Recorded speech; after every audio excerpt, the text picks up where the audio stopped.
Assalamualaikum warahmatullahi wabarakatuh. Di sini saya akan menjelaskan buku yang sudah saya punya dengan judul Sejarah Peradaban Islam dari Dr. Syamruddin Nasution MAG. Langsung saja kita masuk ke bab 1 pendahuluan. Yang pertama ada pengertian sejarah. Pengertian sejarah secara etimologi berasal dari kata Arab syajarah yang berarti pohon. Dalam bahasa Inggris, peristilahan sejarah disebut history yang berarti pengetahuan tentang gejala-gejala alam, khususnya manusia yang bersifat kronologis. Sementara itu, pengetahuan serupa yang tidak kronologis diistilahkan dengan sains. Oleh karena itu dapat dipahami bahwa sejarah itu adalah aktivitas manusia yang berhubungan dengan kejadian-kejadian tertentu yang tersusun secara kronologis. Pengertian sejarah juga berarti ilmu pengetahuan yang berikhtiar untuk melukiskan atau menjelaskan fenomena kehidupan yang sepanjang terjadinya perubahan karena adanya hubungan antara manusia terhadap masyarakatnya. Pengertian sejarah lainnya adalah yang tersusun dari serangkaian peristiwa masa lampau keseluruhan pengalaman manusia. Dari beberapa pengertian sejarah di atas, dapat diketahui bahwa sejarah itu adalah ilmu pengetahuan yang berusaha melukiskan tentang peristiwa masa lampau umat manusia yang disusun secara kronologis untuk menjadi pelajaran bagi manusia yang hidup sekarang maupun yang akan datang. Itulah sebabnya dikatakan orang bahwa sejarah adalah guru yang paling bijaksana. Yang kedua, pengertian kebudayaan. Kata kebudayaan dalam bahasa Arab adalah al-sakafah, tetapi di Indonesia masih banyak orang yang mensinonimkan dua kata kebudayaan dan peradaban. Dalam ilmu antropologi sekarang, kedua istilah itu dibedakan. Menurut Kuntaraningrat, kebudayaan paling tidak mempunyai 3 wujud. Yang pertama, wujud ideal, yaitu wujud kebudayaan sebagai suatu kompleks ide-ide, gagasan, nilai-nilai, norma-norma, peraturan, dan sebagainya. Yang kedua, wujud kelakuan, yaitu wujud kebudayaan sebagai suatu kompleks aktivitas kelakuan berpola dari manusia dalam masyarakat. Dan yang ketiga ada wujud benda, yaitu wujud kebudayaan sebagai benda-benda hasil karya. Yang ketiga ada pengertian peradaban. Kata peradaban adalah terjemahan dari kata Arab al-hadarah, juga diterjemahkan ke dalam bahasa Indonesia dengan kebudayaan. Peradaban sering juga dipakai untuk menyebut suatu kebudayaan yang mempunyai sistem teknologi, seni bangunan, seni rupa, sistem kenegaraan, dan ilmu pengetahuan yang maju dan kompleks. Jadi kebudayaan mencakup juga peradaban, tetapi tidak sebaliknya, sebab peradaban dipakai sebagai menyebut kebudayaan yang maju dalam bentuk ilmu pengetahuan, teknologi, dan seni. Dalam pengertian kebudayaan direfleksikan kepada masyarakat yang terbelakang, bodoh, sedangkan peradaban terrefleksikan kepada masyarakat yang sudah maju. Dalam buku ini pengertian peradaban adalah seperti disebutkan yang di atas. Yang keempat ada makna Islam. Islam yang diturunkan di Jazirah Arab telah membawa bangsa Arab yang semula terbelakang, bodoh, tidak dikenal dan diabaikan oleh bangsa-bangsa lain, menjadi bangsa yang maju dan berperadaban. Ia sangat cepat bergerak, mengembangkan dunia, membina suatu kebudayaan dan peradaban yang sangat penting, artinya dalam sejarah manusia hingga sekarang. Bahkan kemajuan bangsa Barat pada mulanya bersumber dari peradaban Islam yang masuk ke Eropa melalui Spanyol. Islam memang berbeda dengan agama lain. Islam bukan kebudayaan, akan tetapi menimbulkan kebudayaan. Kebudayaan yang ditimbulkannya dinamakan kebudayaan atau peradaban Islam. Landasan peradaban Islam adalah kebudayaan Islam, terutama wujud idealnya, sementara landasan kebudayaan Islam adalah agama Islam. Jadi agama Islam melahirkan kebudayaan. Kalau kebudayaan hasil cipta, rasa dan karsa manusia, maka agama Islam adalah wahyu dari Tuhan. Penulis Barat banyak yang mengidentifikasikan kebudayaan dan peradaban Islam dengan kebudayaan dan peradaban Arab. Untuk masa periode klasik, pendapat itu mungkin dapat dibenarkan karena pada masa itu pusat pemerintahannya hanya satu dan untuk beberapa abad sangat kuat. Peranan bangsa Arab di dalamnya sangat dominan. Semua wilayah kekuasaan menggunakan bahasa Arab sebagai bahasa administrasi. Akan tetapi pada masa periode pertengahan dan periode modern sudah terdapat kebudayaan-kebudayaan dan peradaban-peradaban Islam non-Arab, seperti peradaban Persia, Turki, dan Urdu di India.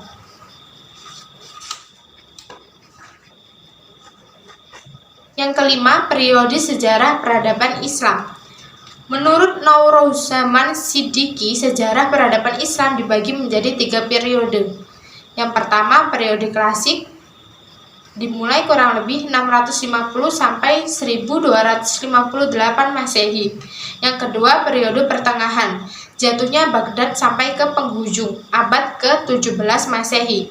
Dan periode modern, mulai abad ke-18 sampai sekarang. Sedangkan menurut Harun Nasution, sejarah peradaban Islam dibagi menjadi 3 periode. Yang pertama, periode klasik, 650 sampai 1250-an, kedua periode pertengahan 1250 sampai 1800-an, dan periode modern 1800 sampai sekarang. Pertama ada periode klasik. Periode klasik merupakan masa kemajuan, keemasan, dan kejayaan Islam dan dibagi ke dalam 2 fase. Yang pertama, fase ekspansi, integrasi, dan pusat kemajuan 650 sampai 1000 Masehi. Di masa inilah daerah Islam meluas melalui Afrika Utara sampai ke Spanyol di belahan barat dan melalui Persia sampai ke India di belahan timur. Daerah-daerah itu tunduk kepada kekuasaan Islam. Di masa inilah berkembang dan memuncak ilmu pengetahuan baik dalam ilmu agama maupun umum dan kebudayaan serta peradaban Islam. Yang kedua, fase disintegrasi 1000 sampai 1250 Masehi. Di masa ini, keutuhan umat Islam dalam bidang politik mulai pecah. Kekuasaan khalifah menurun dan akhirnya Baghdad dapat dirampas dan dihancurkan oleh Hulagukan di tahun 1258 Masehi. Khalifah sebagai lambang kesatuan politik umat Islam hilang. Selanjutnya ada periode pertengahan. Periode pertengahan juga dibagi ke dalam 2 fase.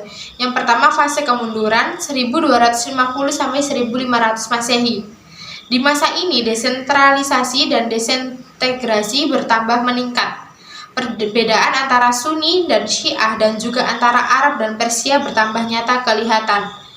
Dunia Islam terbagi 2. Bagian Arab yang terdiri dari Arabia, Irak, Suriah, Palestina, Mesir, dan Afrika Utara berpusat di Mesir. Bagian Persia yang terdiri dari Balkan, Asia Kecil, Persia, dan Asia Tengah berpusat di Iran. Kebudayaan Persia mendesak kebudayaan Arab. Yang kedua ada fase 3 kerajaan besar, 1500 sampai 1700 Masehi, dan masa kemunduran 1700 sampai 1800 Masehi. 3 kerajaan besar tersebut adalah Kerajaan Utsmani di Turki, Kerajaan Safawi di Persia, dan Kerajaan Mughal di India. Kejayaan Islam pada 3 kerajaan besar ini terlihat dalam bentuk arsitek sampai sekarang dapat dilihat di Istanbul, Iran, dan Delhi. Perhatian pada ilmu pengetahuan kurang sekali. Masa kemunduran Kerajaan Safawi dihancurkan oleh serangan-serangan bangsa Afgan. Kerajaan Mughal diperkecil oleh pukulan-pukulan raja-raja India. Kerajaan Utsmani terpukul di Eropa. Umat Islam semakin mundur dan statis. Pada itu Eropa bertambah kaya dan maju. Penjajahan Barat dengan kekuatan yang dimilikinya meningkat ke dunia Islam. Akhirnya Napoleon menduduki Mesir di tahun 1748 Masehi. Saat itu Mesir adalah salah satu pusat peradaban Islam yang terpenting. Yang selanjutnya ada periode modern. Periode modern 1800 sampai sekarang merupakan zaman kebangkitan umat Islam. Jatuhnya Mesir ke tangan Barat menginsafkan dunia Islam akan kelemahannya dan menyadarkan umat Islam bahwa di Barat telah timbul peradaban baru yang lebih tinggi dan merupakan ancaman bagi umat Islam. Raja-raja dan para pemuka Islam mulai memikirkan bagaimana meningkatkan mutu dan kekuatan umat Islam kembali. Dengan demikian keadaan menjadi berbalik 180 derajat. Kalau di periode klasik orang barat yang kagum melihat kebudayaan dan peradaban umat Islam, tetapi di periode modern umat Islam yang heran melihat kebudayaan dan kemajuan barat. Karena umat Islam heran melihat alat-alat ilmiah seperti teleskop, mikroskop, dan alat-alat untuk percobaan kimiawi, dan 2 set alat percetakan dengan huruf Latin, Arab, dan Yunani yang dibawa serta oleh Napoleon. Jadi, periode modern ini timbullah pemikiran-pemikiran, ide-ide mengapa umat Islam lemah, mundur, dan bagaimana mengatasinya, dan perlu adanya pembaharuan dalam Islam. Dari uraian di atas dapat dilihat perjalanan sejarah naik turunnya peradaban Islam mulai dibentuk pada masa Nabi, mengalami pertumbuhan di masa Daulah Umayyah Suriah, dan masa puncak di masa dinasti Abbasiyah Baghdad dan dinasti Umayyah Spanyol, serta memasuki masa kemunduran pada periode pertengahan. Hal itu menimbulkan kesadaran bagi umat Islam untuk kembali bangkit di periode modern. Masuk di bab 2, sejarah bangsa Arab sebelum Islam. Yang pertama ada geografi semenanjung Arabia. Bangsa Arab bertempat tinggal dan mendiami semenanjung terbesar di dunia, yaitu semenanjung Arabia. Terletak di Asia Barat Daya, luasnya 1.027 mil persegi. Sebagian besar ditutupi padang pasir dan merupakan salah satu tempat terpanas di dunia. Tidak terdapat sungai yang dapat dilayari atau airnya yang terus-menerus mengalir ke laut. Yang ada hanya lembah-lembah yang digenangi air di waktu musim hujan. Semenanjung Arabia terdiri atas 2 bagian. Yang pertama daerah pedalaman, merupakan daerah padang pasir yang kering karena kurang dituruni hujan, dan sedikit penduduk karena daerahnya tandus. Yang kedua daerah pantai di pinggir laut, di bagian tengah dan selatan. Hujan turun teratur sehingga subur ditanami, yaitu daerah Hijaz, Yaman, Hadramaut, Oman, dan Bahrain. Di antara daerah itu, Yaman yang paling subur sehingga disebut negeri Barkah. Berdasarkan letak geografis bangsa Arab ini, mereka yang tinggal di daerah pedalaman disebut penduduk pengembara, Ahl al-Badwi. Mereka ini mengembara dari satu tempat ke tempat lain dengan membawa segala miliknya. Adapun mereka yang tinggal di daerah pantai disebut penduduk penetap, al-hadar. Mereka sudah tahu pertanian, seperti cara mengolah tanah bercocok tanam dan kerajinan. Mereka juga berdagang, bahkan dengan orang luar negeri. Oleh sebab itu mereka lebih berbudaya dari Arab Badui. Yang kedua ada asal-usul bangsa Arab. Bangsa Arab berasal dari ras Samiyah dan terbagi kepada 2 suku. Pertama, suku Arab Al-Baidah, yaitu bangsa Arab yang sudah punah seperti kaum Ad dan Samud. Kedua, suku Arab Al-Baqiyah, yaitu bangsa Arab yang masih hidup sampai sekarang, terdiri dari keturunan Khatan dan Adnan.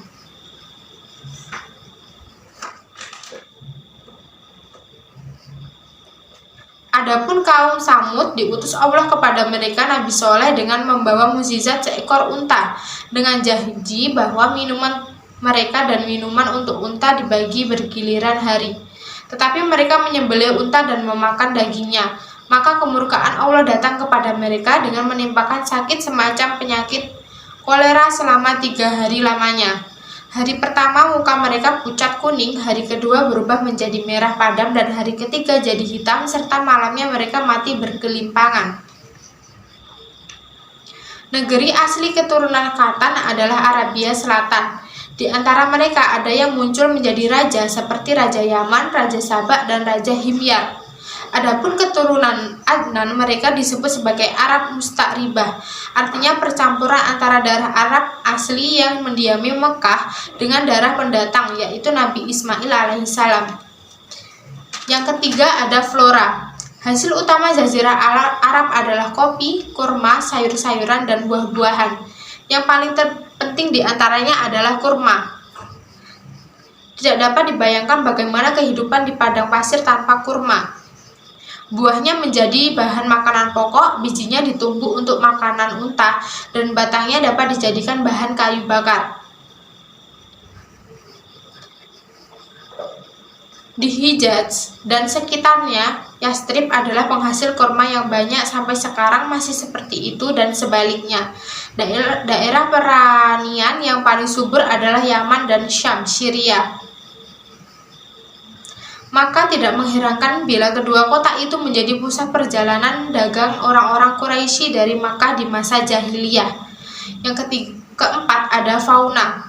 Hewan utama di Jazirah Arab adalah unta, kuda, domba, dan kambing. Tetapi yang paling penting di antaranya adalah unta, karena unta selain berfungsi sebagai alat transportasi juga dijadikan alat tukar, mas kawin, harga tebusan, hasil perjudian, bahkan kekayaan. Semuanya dihitung dalam jumlah unta. Sedangkan kuda merupakan barang luks karena makanan dan pemeliharaannya sulit di padang pasir. Yang kelima ada watak bangsa Arab. Jazirah Arab yang gersang dan tandus memberi pengaruh terhadap bentuk fisik dan karakter mereka. Pada bentuk fisik mereka bertubuh kekar, kuat, dan mempunyai daya tahan tubuh yang tangguh. Sedangkan dalam karakter memberi watak khusus, baik yang positif atau baik maupun yang negatif atau buruk. Selanjutnya watak positif. Adapun watak positif yang pertama adalah kedermawanan, karena di kalangan masyarakat kedermawanan adalah bukti kemuliaan. Semakin dermawan seseorang maka dia akan semakin dihargai dan dikagumi. Jadi kedermawaan itu adalah lambang kemuliaan, bukan karena kedermawaan. Yang selanjutnya watak negatif. Sedangkan watak negatif yang pertama gemar berperang. Hidup di Jazirah Arab yang gersang dan tandus memerlukan tambahan sumber menunjang kehidupan. Yang kedua, angkuh dan sombong. Darah di kalangan masyarakat Arab mempunyai harga yang sangat tinggi. Yang ketiga, pemabuk dan penjudi. Di kalangan masyarakat Arab yang kaya, minuman keras dianggap sebagai barang mewah. Bahkan, melalui minuman keras, mereka mampu memamerkan kekayaannya. Sedangkan bagi kalangan ekonomi lemah, mabuk-mabukan merupakan tempat pelarian untuk melupakan himpitan hidup yang berat. Selanjutnya ada agama dan kepercayaan. Mayoritas penduduk Jazirah di masa jahiliyah menyembah berhala. Sedangkan minoritas di antara mereka adalah orang Yahudi di Yastrib, orang Kristen Najran di Arabia Selatan, dan sedikit yang beragama Hanif di Mekah. Agama berhala dibawa pertama kali dari Syam ke Mekah oleh Amru bin Luhai dan diterima sebagai agama baru oleh Bani Huza'ah, satu keturunan dengan Amru di saat itu pemegang kendali Ka'bah. 3 berhala terkenal yang lainnya adalah Al-Lata yang terletak di Taif, Al-Uzza bertempat di Naklah sebelah timur Mekah, kedudukannya terbesar, kedua di bawah Hubal, dan Al-Manata bertempat di Yastrib, lebih populer di kalangan suku Aus dan Hazraj. Ketiga berhala ini disebut namanya dalam Al-Quran surat Al-Najm ayat 19-23. Berhala-berhala itu mereka jadikan tempat menanyakan dan mengetahui nasib baik dan nasib buruk. Dengan demikian, Ka'bah yang dibangun Nabi Ibrahim dan anaknya Ismail menjadi berubah fungsi. Dulu sebagai tempat beribadah bagi agama Hanif, kini orang Arab dari berbagai penjuru setiap tahun datang berkunjung ke Mekah, seperti yang diajarkan Nabi Ibrahim. Agama Yahudi dibawa masuk ke semenanjung Arabia oleh orang Israel dari Palestina. Agama Kristen dianut suku-suku yang terdapat di sebelah utara Jazirah Arab yang dikembangkan pendeta-pendeta kerajaan Bizantium. Sementara itu terdapat perorangan yang meninggalkan penyembahan berhala serta kebiasaan jahiliyah lainnya, serta percaya akan adanya Tuhan yang Maha Esa serta hari berbangkit. Di kalangan orang Badui, mereka menyembah pohon, bulan, dan bintang, sebab menurut mereka kehidupan mereka diatur oleh bulan dan bintang, bukan matahari. Bahkan matahari menurut mereka merusak tanaman dan ternak mereka. Yang selanjutnya politik dan pemerintahan. Terdapat dua negara adik kuasa di masa jahiliyah, yaitu Kerajaan Bizantium Romawi di barat dan Kerajaan Persia di timur.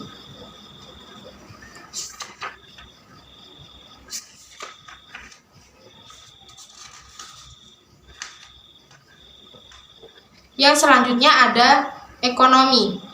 Pada masa pemerintahan Kerajaan Sabak dan Himyar di Jazirah Arab Selatan, kegiatan perdagangan orang Arab meliputi laut dan darat. Kegiatan perdagangan di laut mereka pergi ke India, Tiongkok, dan Sumatera, dan kegiatan perdagangan di darat ialah di Jazirah Arab.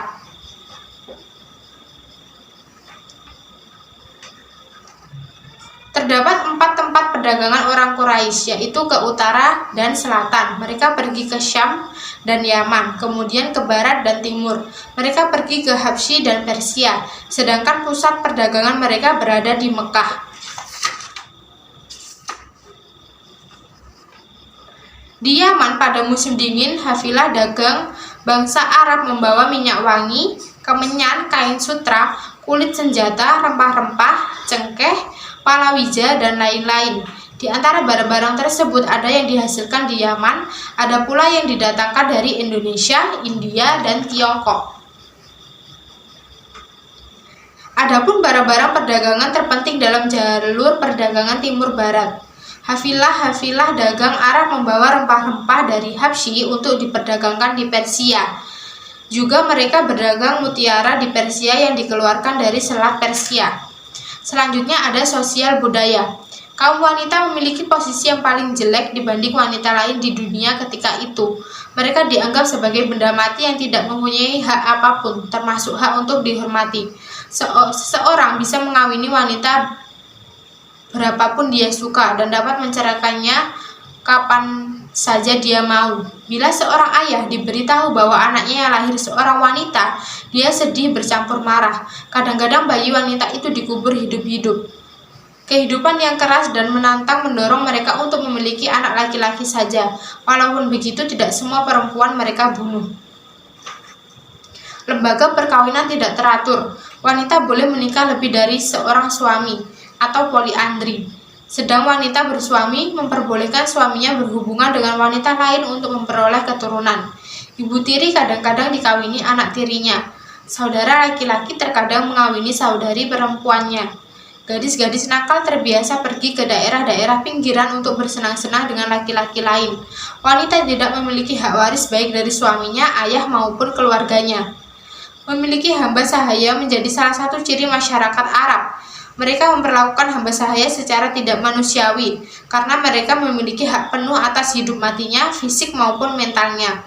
Kehidupan jahiliyah sesungguhnya manifestasi dari kehidupan barbarisme. Karena ketimpangan sosial, penganiayaan, meminum minuman keras, perjudian, pelacuran, dan pembunuhan merupakan pemandangan yang biasa dalam kehidupan sosial mereka sehari-hari. Dalam bidang budaya, bangsa Arab terkenal dengan kefasihan lidahnya. Ciri khas manusia ideal bangsa Arab adalah kefasihan lidah, pengetahuan tentang senjata, dan kemahiran menunggang kuda. Maka tidak mengherankan bila seni sastra, terutama puisi, sangat berkembang pesat di kala itu. Para penyair memiliki kedudukan terhormat di kalangan sukunya. Syair adalah salah satu seni yang paling indah dan sangat dimuliakan serta dihargai oleh bangsa Arab. Di pasar-pasar itu, para penyair memperdagangkan syairnya dengan dikelilingi oleh warga sukunya, dan bahkan mereka memperlombakan syair-syair. Kemudian dipilih di antara syair-syair itu yang terbagus untuk digantungkan di Ka'bah dekat dengan patung pujaan mereka. Bil ada dalam satu kafilah muncul seorang penyair, maka berdatanglah kafilah-kafilah lainnya mengucapkan selamat kepada kafilah tersebut. Kafilah itu mengadakan jamuan makan dengan menyembelih binatang-binatang, dan dalam pesta itu wanita-wanita keluar bermain musik dan bernyanyi. Itu saja yang bisa saya sampaikan, kurang lebihnya mohon maaf. Wassalamualaikum warahmatullahi wabarakatuh.